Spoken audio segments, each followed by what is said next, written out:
Hi, this is going to be my review of The Wire season one and two. Uh, just for info, this is the first time I ever seen The Wire. It's one of those shows that's been highly influential. It's one of those shows that gets still talked about today. It's one of those shows that is considered one of the best, or maybe one of the all-time great HBO original shows. Right now, it's available to stream on Max, but it is an HBO original. As a matter of fact, before streaming existed, it's one of those shows I believe um, came after The Sopranos, or was starting when The Sopranos was ending. It's first of all, season one was a very before I get into storylines and um, get into what happened season one and two, I can say that the cast is very. I can see one reason why it's influential. The cast. You have Ibra.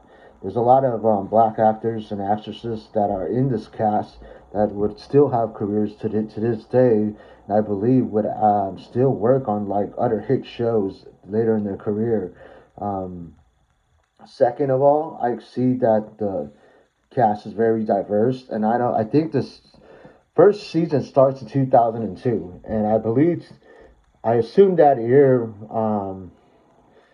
I don't know how much diversity was in TV at the time because it's 2002 kind of just seemed like a memory now, even though it didn't happen that long ago, but it did happen a while ago. I don't know. I don't remember fondly what was happening in the year 2002 in television, but I think the early 2000s was an interesting time because I think we started getting shows that were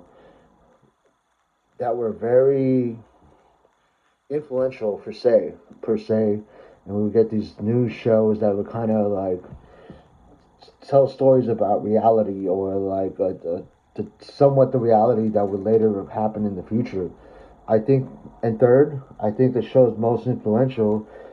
The reason why the show is influential is because the show focuses on a lot of things. It focuses on the justice system, on the politics of the government. It focuses on, um, the criminals, kind of their point of view on everything that happens outside of the justice system. There's a very young Michael B. Jordan. Um, it's odd because he's not like a character they focus on deeply in season one, but he kind of reoccurs in season two, and then I think you don't really see him no more. You only see him like maybe a couple episodes in season two, but he's kind of like one of those characters that stays recurring in season one. Season two comes, then he appears a little bit in the first couple of early episodes, and then you just don't hear about him no more. Um, I think the show was is there's a fair balance of showing the world of criminals and showing the world of like drugs and how drugs kind of becomes a problem for communities and kind of destroys communities and causes a lot of heartache and pain and for people living in these communities that are not involved in the drug business or just like can say per se maybe are hardworking but unfortunately they still live in the ghetto or they're just stuck in the ghetto and they have to deal with the nature of the jungle. It's pretty harsh, and it's pretty. Sometimes it's very tragic. It's very tragic on the stuff that occurs in the ghetto and in low crime or in high crime poverty areas. Okay, plot wise, season one we meet this crew who are not investigating, but more like they're trying to catch a notorious drug scheme going on. And then for me, my review of season one was as I began to watch more episodes, I started to see the influence, and I started to kind of understand and summarize in my head why the show was very influential, and why the show kind of still has an impact on people to this day. Like, and why I guess people still consider it one of the best shows, even though it's probably more than 20 years old now. And then by season two, plot wise, we kind of bounce off from season one, and everybody kind of splits.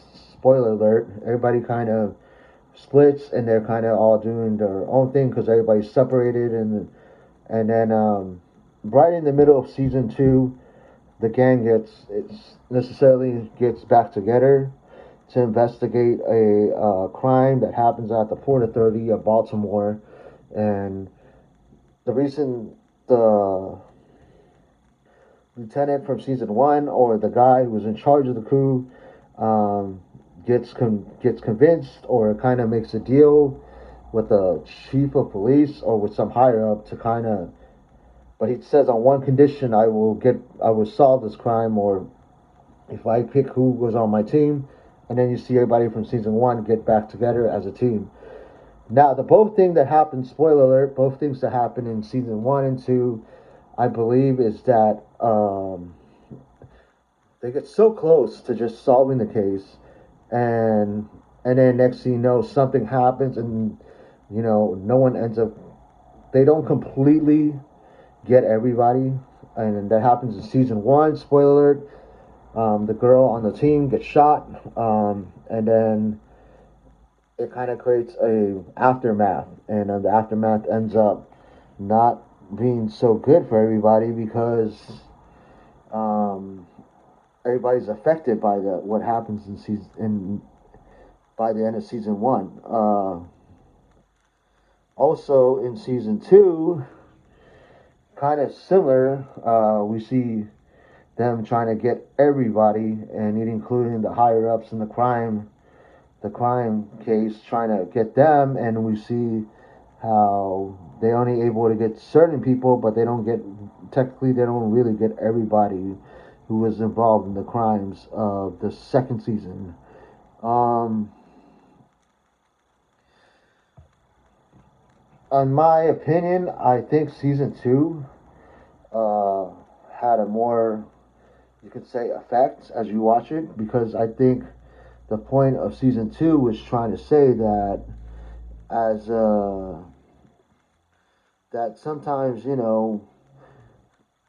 crime is never ending, and I caught myself one case, but then guess what? Another one is happening at the same time, and I think the point of the ending of season two, or the theme of the end of season two, is trying to say that a cop's, being a cop, it's a never ending job. Not only is it a 24/7 job, it's just a job where you kind of like you get one guy, and you get one rat, and there's a million more rats to catch. And at the end of season two, you kind of, if you're watching this episode of the season, it doesn't feel like a real ending. It doesn't even feel like a victory. It just feels more like it just kind of feels almost like that dread of just knowing that, like, it's never over. Even if you say you're over with one case, you know, crime doesn't stop. That something else comes off of it. So I mean, I'm gonna watch. There's 5 seasons right now on Max. I'm gonna try to watch all 5 and split them up into 3 reviews. I'm gonna do 1, 2, 3, 4 as a review, and then the final season I do its own review of the final season. I think season 1 is a shorter season by 2 episodes, but I think in general, after 1, it's 12 episodes per season. Um, and I think it's hard to say if it really should have gone 5 seasons. I think it's too early yet. So far, 2 seasons were well deserved. So we'll see. But I highly recommend, if you like crime shows, if you like crime movies, if you just like crime genre in general, I think it's worth checking out. Also, I think people who like Sopranos or like those type of shows will like this show. Uh, and I feel like if you just like if this is more your type of playground, then you're gonna like the show. I feel like the only people who are not gonna like the show is number one if you're just not into crime, the genre, you don't care about crime movies, crime shows, then you're not gonna really, it's not gonna really catch your eye. But and then second, I will say is that you will like the show if you yeah, if you like shows that are kind of somewhat based on reality, then check it out. But I think honestly, I think even if you don't like the show, I think if you're not into the crime genre, you should at least watch one season just to kind of see why it's still considered the best show to this day. Even though, like I said, even though the show is obviously um, was made more than 20 years ago. Yeah, so check it out. Season one and two was worth it. Finale, the ending didn't feel so sweet. It kind of just it didn't feel like a victory for the characters as you're watching the show. But check it out, and I hope you see you in the next review.